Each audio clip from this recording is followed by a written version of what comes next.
मैं क्या, नमस्ते अंकल जी, पहचानिया। हेलो स्टूडेंट, जैसा कि आप लोगों को पता है कि हमने 12th फिजिक्स में चैप्टर 2 को कंप्लीट कर लिया है और आज हम स्टार्ट करने जा रहे हैं ये चैप्टर तो नंबर लेटेस्ट न्यूज़ 3, है। जिसका नाम है विद्युत धारा, इलेक्ट्रिक करंट।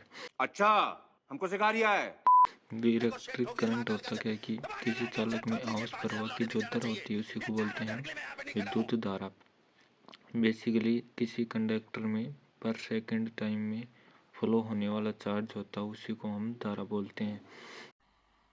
मजा नहीं आ रहा है।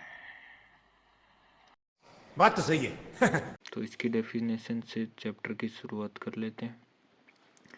तो विद्युत धारा कहती है किसी चालक में आवेश प्रवाह की दर, अर्थात एकांक समय में प्रवाहित आवेश की मात्रा चालक में प्रवाहित विद्युत धारा कहलाती है।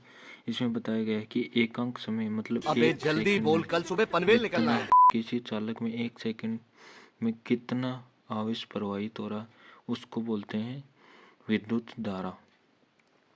माना क्यों आवेश t सेकंड में प्रवाहित हो, माना कि अगर कोई आवेश है क्यों, स्मॉल क्यों आवेश है, वो t सेकंड में प्रवाहित होता है, तो विद्युत धारा का मान क्या होगा। तो उस टाइम पर विद्युत धारा का मान होगा I is equal to Q upon T.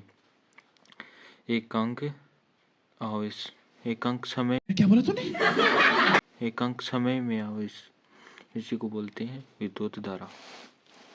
अब नेक्स्ट क्वेश्चन आता है तात्क्षणिक धारा। तात्क्षणिक धारा क्या होती है, किसी क्षण विशेष पर प्राप्त धारा को तात्क्षणिक धारा कहते हैं। मानो हमने टाइम मान लिया t1 t2 t3, जो भी मान लिया, किसी पर्टिकुलर टाइम पर हमें जो धारा चाहिए उसी को बोलते हैं तात्क्षणिक धारा। किसी निश्चित समय पर प्राप्त होने वाली धारा को, माना कि हमने 3 सेकंड पे धारा देखनी है, 5 सेकंड में धारा देखनी है, 10 सेकंड पे धारा देखनी, धारा तो हर टाइम अरे कहना क्या चाहते हो? होगी, लेकिन जो 10 सेकंड पे हो चेक करनी है हमको, उसको बोलेंगे हम तात्क्षणिक धारा, जो कि होती है I is equal to del Q upon del T. और तुम्हें कैसे पता चला कि मैं कौन हूँ? लिमिट होती है डेल टी टेंस टू 0। अब विद्युत धारा की विभव और मात्रक की बात कर लेते हैं हम। जैसा कि हमने ऊपर फॉर्मूला देखा कि क्यों I is equal to Q upon T होता है। जैसा कि आप लोगों को पता है कि क्यू होता है आवेश, और आवेश का मात्रक होता है कूलाम, और टी होता है सेकंड, और सेकंड का मात्रक टी होता है सेकंड, और समय का मात्रक होता है सेकंड। तो यह गया कूलाम पर सेकंड, या एक इसका अन्य मात्रक भी होता है, उसको बोलते हैं हम एम्पियर।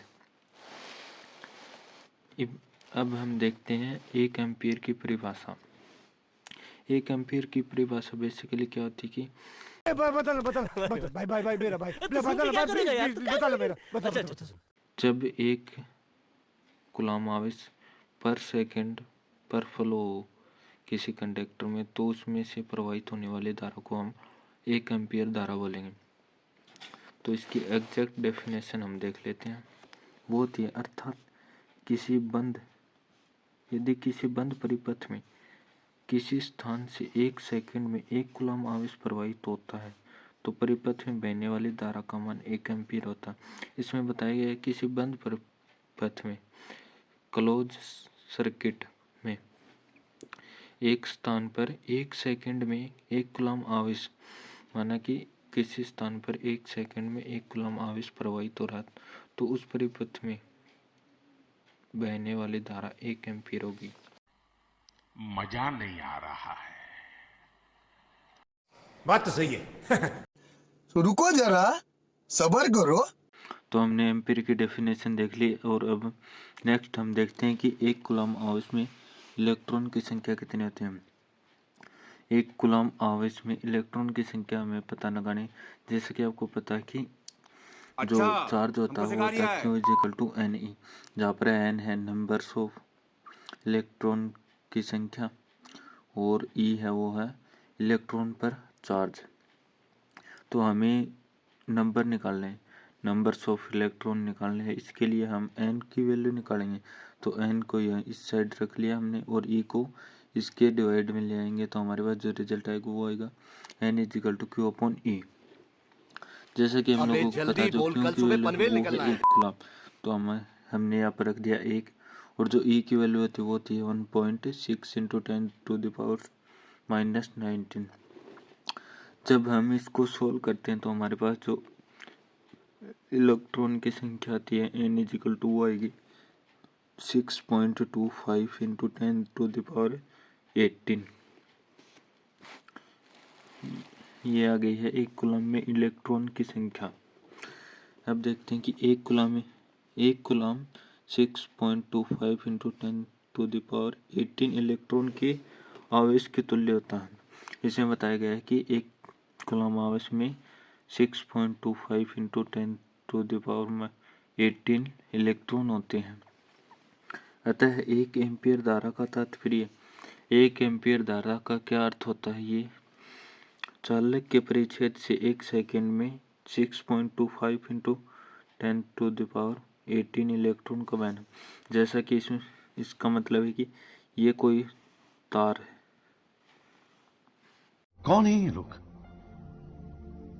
कहां से आते हैं? सेकंड में इस तार से जितने इलेक्ट्रॉन बाहर निकलते हैं, यदि 1 सेकंड में इस तार से इस होल यहाँ से 6.25 इंटू मजा नहीं आ रहा है। 10⁻18 इलेक्ट्रॉन निकलेंगे तो इस तार से 1 कूलम आवेश बाहर निकलेगा। यही बात यहाँ पर बताई गई है। और इस अब बात कर ले हैं इसकी विमा की। विमा होती है m0l0 t0 a1, और ये एक अदिश राशि है जिसकी दिशा धारा की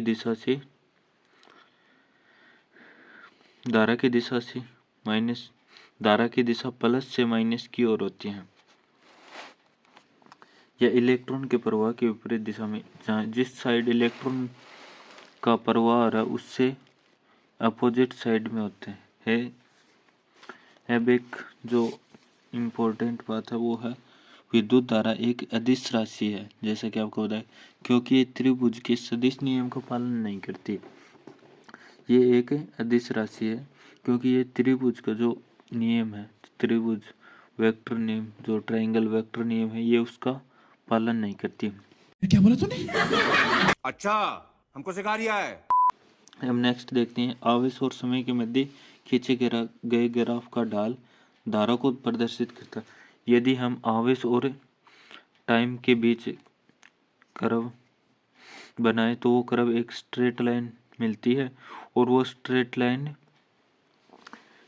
धारा को, जो विद्युत धारा है, उसको रिप्रेजेंट करती है। अरे कहना क्या चाहते हो? जैसा कि आप देख पा रहे हैं ये धारा होती है। यदि हम इसमें tan थीटा निकालें, tan थीटा निकालने से ही इसका ढाल निकलेगा, तो tan थीटा निकालते हैं हम y2 माइनस y1 अपन x2 माइनस x1। जैसा कि आप लोगों को पता tan थीटा कैसे निकाला जाता है। हमको सिखा रिया है। बात तो सही है। tan थीटा निकालने के लिए चाहिए हमें लंब अपॉन आधार। तो यहाँ पर लंब है आवेश, ये y2 माइनस y1 कर दिया, और यहाँ पर आधार है वो है x एक्सेस, इसके लिए हमने x2 माइनस x1 कर दिया है। y2 माइनस y1 ये हो जाएगा डेल क्यू। रुको जरा, सबर करो। ये डेल क्यू इसलिए हो जाएगा क्योंकि ये आवेश का डिफरेंस है, और ये डेल टी हो जाएगा क्योंकि ये टाइम का डिफरेंस है। नेक्स्ट जो इसमें आते हैं वो हम उनको बोलते हैं आवेश वाहक। आवेश वाहक क्या होते हैं? ये वे आवेशित कण होते हैं जिनसे होकर चालक में धारा प्रवाहित होती है। आवेश वाहक, मानो कि चालक में कोई ऐसी वस्तु या कोई ऐसी चीज जिससे होकर चालक में धारा प्रवाहित होती है, उसी को बोलते हैं आवेश वाहक। बहुत तेज हो रहा है, बहुत तेज हो रहा साल। कौन है ये लोग? कहां से आते हैं? नेक्स्ट डेफिनेशन आती है चालक में। चालक किसको बोलते हैं? यह डेफिनेशन बार बार एग्जाम में पूछी जाती है, इसलिए आप इनको याद कर लेना। अच्छा, हमको सिखा रिया है। तो आगे है चालक में आवेश वाहक मुक्त इलेक्ट्रॉन होते हैं। चालक में आवेश वाहक कौन होते हैं?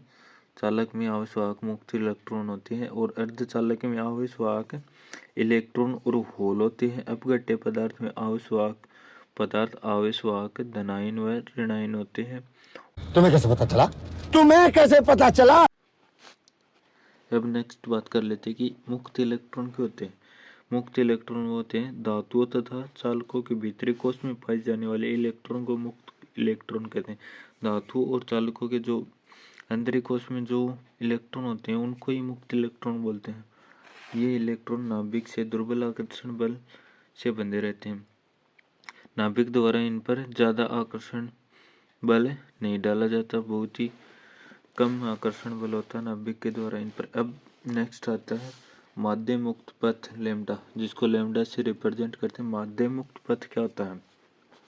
मुक्त इलेक्ट्रॉन के द्वारा दो क्रमागत टक्करों के मध्य तय की गई औसत दूरी को माध्य मुक्त पथ कहते हैं। जैसे कि इसमें बताया गया है कि दो इलेक्ट्रॉन है वो आपस में यदि टक्कर करते हैं तो आपस में टक्कर के दौरान औसत दूरी के माध्यम अबे जल्दी बोल, कल सुबह पनवेल निकलना है। माध्यम मुक्त जितने भी इलेक्ट्रॉन हैं उनको जोड़ के उनका ही डिवाइड करना जितने हैं वो होती है माध्य मुक्त पथ। नेक्स्ट है विश्रांति काल, जिसे टो से व्यक्त करते हैं। वो होता है मुक्त इलेक्ट्रॉन के द्वारा दो क्रमागत इलेक्ट्रॉन की टक्कर में लगे औसत समय अंतराल को। यदि दो इलेक्ट्रॉनों की टक्कर होती है तो उस टक्कर में लगे औसत समय अंतराल को, उस टक्कर में कितना समय लग रहा है उसी को बोलते हैं विश्रांति काल। मजा नहीं आ रहा है। बात तो सही है। रुको जरा, सब्र करो। नेक्स्ट है औसत ऊष्मीय वेग, जिसे हम यू से व्यक्त करते हैं। जब किसी चालक धातु पर बाह्य बल कार्यरत न हो उस अवस्था में इलेक्ट्रॉन के वेग को औसत ऊष्मीय वेग कहते हैं। जब किसी धातु या चालक में बाह्य बल कार्य नहीं कर रहा हो तो उस अवस्था में जो इलेक्ट्रॉन का वेग होता है उसी को बोलते हैं औसत ऊष्मीय वेग। और ये वेग हमेशा शून्य होता है। ठोक दीजिए महाकाल का, ठोक दीजिए। 5,000 लौटे दिख जाना चाहिए। ये 4,000 के लिए मैं यहाँ पे नहीं खड़ा हूँ।